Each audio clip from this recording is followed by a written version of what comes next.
দেখুন বন্ধুরা, আজকে আমি আপনাদের সঙ্গে একটা মুখরোচক জলখাবারের রেসিপি শেয়ার করে নিচ্ছি।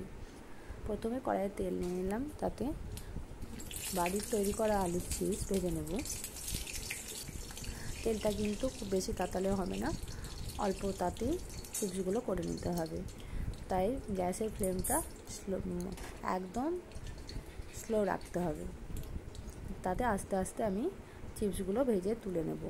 আর বেশি তাপ দিলেই কিন্তু চিপসগুলো পুড়ে যাবে আর লাল লাল হয়ে যাবে, এই সাদা রঙটাও থাকবে না, কিন্তু লাল হয়ে যাবে এবং তেতেও লাগবে খেতে।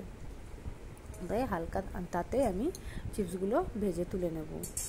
তুলে একদিকে সেটা বাটিতে রেখে দিলাম। দেখো, সবগুলো একটা একটা অল্প অল্প করে দিতে হবে, নাহলে পরে ভালো করে হবে না, কাঁচা থেকে যাবে। সেই জন্য অল্প অল্প করে দিয়ে তুলে নিচ্ছি। আর যেহেতু বাড়ির তৈরি করা চিপস, তাই অল্প তেলে এটা হয়ে যায়, বেশি তেল লাগে না।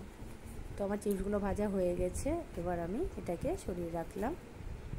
তারপরে কড়াইয়ে তেল দিয়ে তাতে শুকনো চিড়ে, কাঁচা চিড়ে দিয়ে দিলাম এবং কাঁচা চিড়েটা দিয়ে নাড়তে থাকবো।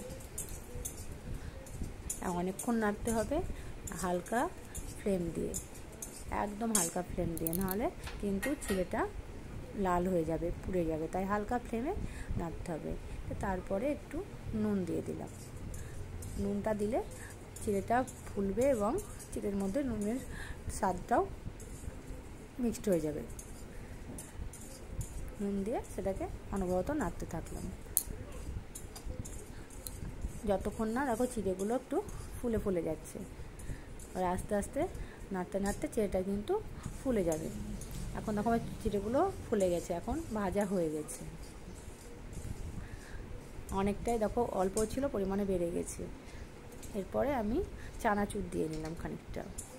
চানাচুরটা দিয়ে কিন্তু নাড়তে থাকবো। এবার কিন্তু আমি গ্যাসের ফ্লেমটা কিন্তু বন্ধ করে দিয়েছি, না হলে তোমার চানাচুরটা নরম হয়ে যাবে আবার।